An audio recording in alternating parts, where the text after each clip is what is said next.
मी आज तुम्हाला माझी जन्मठेप विनायक दामोदर सावरकर लिखित पुस्तक वाचून दाखवणार आहे. प्रास्ताविक. आमचा अंदमानाचा वृत्तांत नि तेथे बंदिवास कंठित असताना भोगाव्या लागलेल्या यातना यांची कहाणी ऐकण्यासाठी महाराष्ट्रातच नव्हे परंतु उभ्या हिंदुस्थानात आमच्या सहस्त्रावधी देशबांधवांनी सहानुभूतीपूर्ण औत्सुक्य आजपर्यंत अनेक समय व्यक्त केलेले आहे.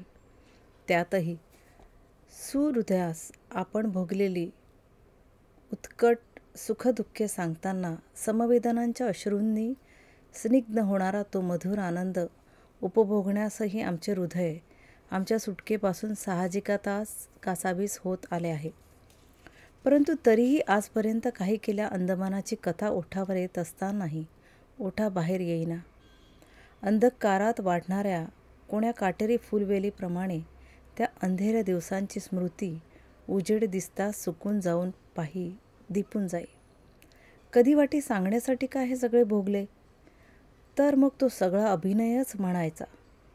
कधी वाटे आपणास भोगाव्या लागल्या त्या यातना भोगीत असताना जे त्या यातनास बळी पडले त्यांना घरी परत येऊन प्रियकरास ती सुखदुःखे सांगण्याचे समाधानही मिळाले नाही. ते सहतपी आज आपणाबरोबर नाहीत. ज्यांच्या सहतपाचा उत्ताप सहन केला त्या सोडून ह्या पारण्याच्या पंक्तीतील ही मिष्टान्ने एकट्यानेच कशी खावी, ही त्यांच्याशी प्रतारणा तर होणार नाही ना. आणि आपणासारख्या कित्येक मनुष्यावर आजपर्यंत हे खडतर संकटाचा सामना करण्याचे प्रसंग कोसळले आहेत नि अजून असले किंवा याहून भयंकर प्रसंग कोसळवायचे आहेत. ह्या जीवन कलहाच्या नगाऱ्याच्या खागीत आपण काय ही आपली एवढीशी टिमकी वाजवीत बसावे. परंतु दुःखाच्या गळ्यात किंकाळीचा ढोल हा निसर्गानेच बांधलेला आहे की तो वाजवूनही त्याने आपली शक्य ती करमणूक करून घ्यावी. ससाण्याने झेप घालताच विवश होऊन त्याची चोचीतच पडलेला पक्षी सहाय्याची लेक मात्र आशा नसता जो स्वाभाविक चित्कार करतो त्या चित्कारापासून तो नेपोलियनचे प्रेत सेंट हेलिनामधून पॅरिसला ज्या दिवशी परत आणले त्या दिवशी एक राष्ट्रचे राष्ट्र आपले ध्वज नमवून आपला सहस्त्र वाद्यातून सहस्त्र शोकस्वर नि विरह गीते गात जो दुःखांचा हंबरडा फोडते झाले त्या हंबरड्यापर्यंत, त्या राष्ट्रीय अद्वितापर्यंत जितका प्राणीमात्राचा आक्रोश आहे तितका आपापल्या दुःखाची प्रसिद्धी करण्यात चूर झालेला असतो. आक्रोश हा दुःखाचा स्वभावच आहे. तेव्हा या अनंत आकाशात जे अनेक चित्कार उसासे टाकून आपापल्या दुःखाचा भार कमी करीत हिंडत आहेत त्यात माझ्या दुःखाने प्रसिद्धीचा उसासा का टाकू नये. या अनंत आकाशात माझ्याही आक्रोशाला अवकाश असेल असे वाटून प्रवृत्ती केव्हा केव्हा दुःख एकदाचे ओकून टाकण्यास अगदी सज्ज होई. पण तोच परिस्थिती तिचा पाय हिसडून तिला मागे खेचे. कारण आमच्या सध्याच्या परिस्थितीत आमच्या अंदमानाच्या अनुभवात जे सांगण्यासारखे आहेत तेच विशेष करून सांगता येणारे नाही. परिस्थितीत जे सांगता येईल ते अगदी वरवरचे उथळ वा सापेक्षतः क्षुल्लकसे वाटत असल्याने सांगण्यास उत्साह येत नाही आणि जे सांगण्यासारखे वाटत आहे ते परिस्थिती सांगू देत नाही. अशा स्थितीत काहीतरी सांगून त्या कथानकाचे चित्र रंगहीन नि सत्वहीन करून टाकण्यापेक्षा प्रस्तुत काही सांगूच नये. कधी तसा दिवस उगवेल की ज्या दिवशी सर्व गूढ आकांक्षा व्यक्त होऊ शकतील, सर्व मूक भावना मोकळेपणाने बोलू शकतील. त्या दिवशी सांगावयाचे ते यथाप्रमाणे सांगू. तसा दिवस या आयुष्यात न उगवला तर नाही सांगणार.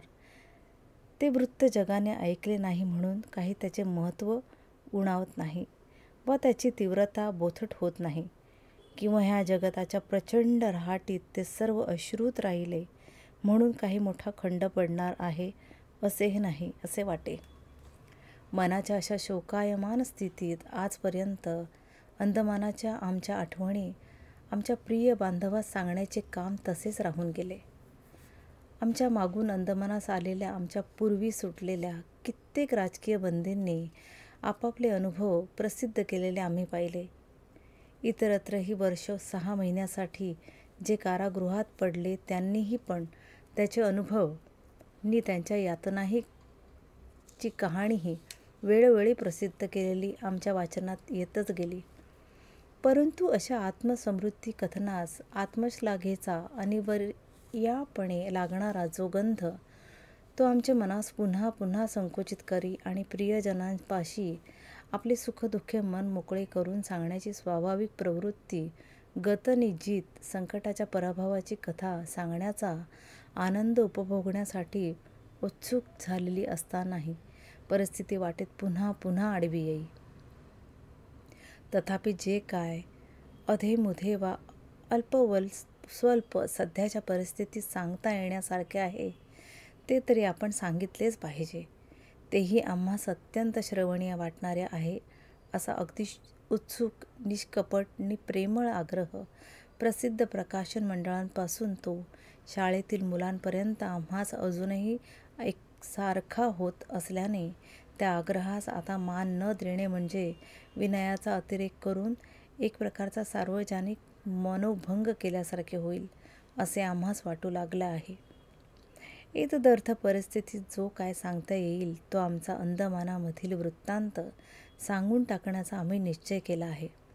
सुसंगत नि सुस्पष्ट वृत्तांत कथन अशक्य आहे हे उघड असल्याने ज्या काही त्रोटक, तुटक नि संबंधविहीन आठवणी आम्हास सांगता येतील त्यावरच वाचकांनी प्रस्तुत प्रसंगापुरते समाधान मानून त्यातील विसंगतपणाविषयी वा अस्पष्ट उताराविषयी तो परिस्थितीचा दोष समजून काही दिवस क्षमा केले पाहिजे.